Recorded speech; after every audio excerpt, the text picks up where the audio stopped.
You know, he said he was making the company meaner and leaner. He certainly was making it meaner. Gave himself huge raises and bonuses at the same time.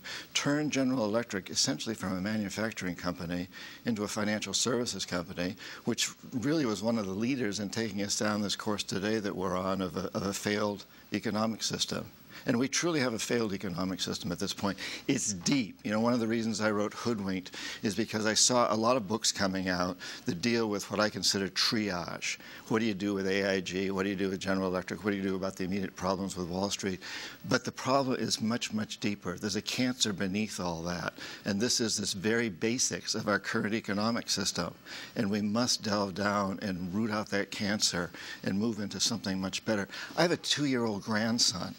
And as I look at this baby, you know, I think, what's this world going to look like in 6 decades when he's my age? And if we stay the course, it'll be horrible. But we have this opportunity now. And I think this economic turmoil that we're in today is teaching us that we must change. We have a failed system. We must create something better. And we must realize that my grandson can't possibly hope to inherit a sustainable, just, and peaceful world unless every child growing up in Ethiopia and in Bolivia and in Indonesia and in Israel and Palestine has that same expectation. For the first time in history, we're really living on a very, very tiny, highly integrated planet, and we're all communicating with each other. Everybody's listening to democracy now all around the world. We're all talking on the cell phone and by internet. We really get it. We're a very, very small community, and we need to recognize that. John Perkins, you have an interesting theory about what happened in Honduras, the coup that just took place there. What do you think? Well, I don't think it's a theory. I think it's. I was in Panama at the time that the coup took place, and the democratically elected president Zelaya had called for a new constitution to replace the old one that was really set up by the oligarchy in favor of the very, very, very wealthy and the international companies. He also called for a 60% increase in the bottom wage rate, which had a huge impact on Dole and Chiquita, 2 of the biggest employers in that company. They, along with a number of companies that have sweatshops in Honduras, strongly objected, very much the same way that they had objected to Aristide in Haiti when he did something similar, and called in the military. The general in charge of the military was a graduate of our School of the Americas, this school that's famous for creating dictators, and they overthrew Zelaya. It was a classic CIA-sponsored type of coup, very similar to what United Fruit had done in Guatemala in the early 50s, and of course United Fruit became Chiquita. So you had this, this strong relationship, and got rid of this democratically elected president because he was drawing a line in the sand. We'd seen 10 countries in Latin America bring in new presidents who were instituting very significant reforms in favor of the people, in favor of using local resources to help the people pull themselves up by the bootstraps, and I think the corporatocracy decided to draw a line in the sand in Honduras. Iran and the swirling clouds. I think Iran today, Iran is this example of where we went in and overthrew a democratically elected president, Mossadegh, in the early 50s, and we've seen terrible blowback from that ever since. It's, not only in Iran, but it impacted the whole Middle East. If we'd supported that president who simply wanted to use more of his oil money, his country's oil money, to help the poor people, we strongly objected. We overthrew him in a coup, and replaced him with a Shah.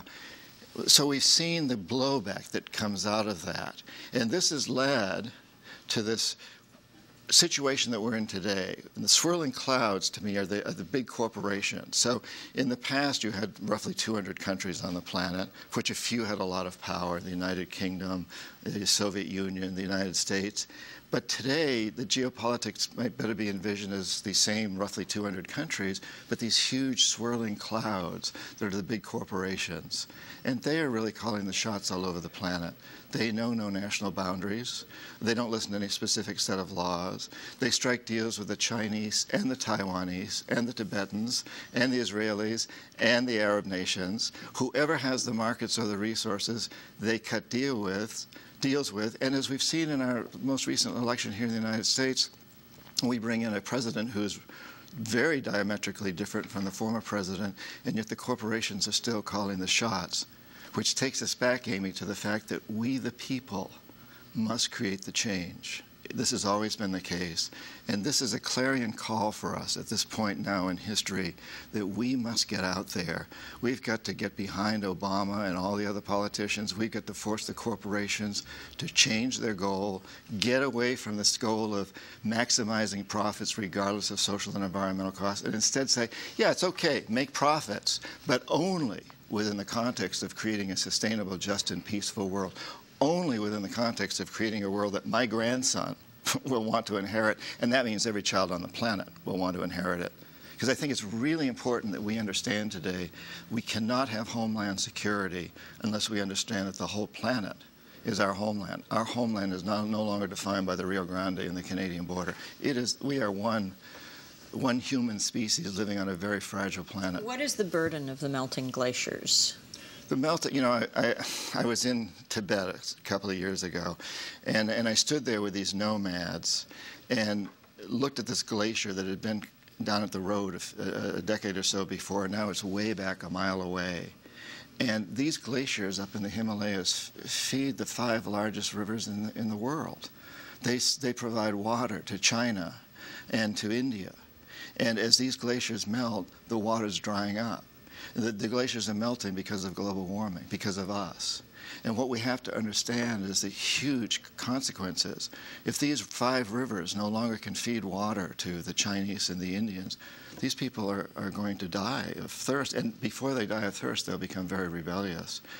We have to understand that one of the root causes of terrorism, I don't even like the word terrorism because I don't think it's really an ism. It's a whole bunch of diverse groups all over the world. But in practically every case, it results from starvation, from desperation. I've met a lot of terrorists. I've interviewed them for books. I've never met one who wanted to be a terrorist.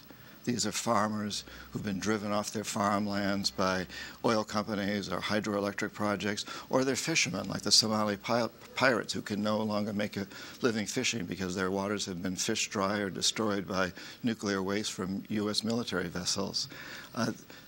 I have not met anyone who wanted to be a terrorist. They're desperate people. If we want to get rid of terrorism, we must get rid of the root causes, that cancer that is destroying our whole system. The new rules you propose for business and government?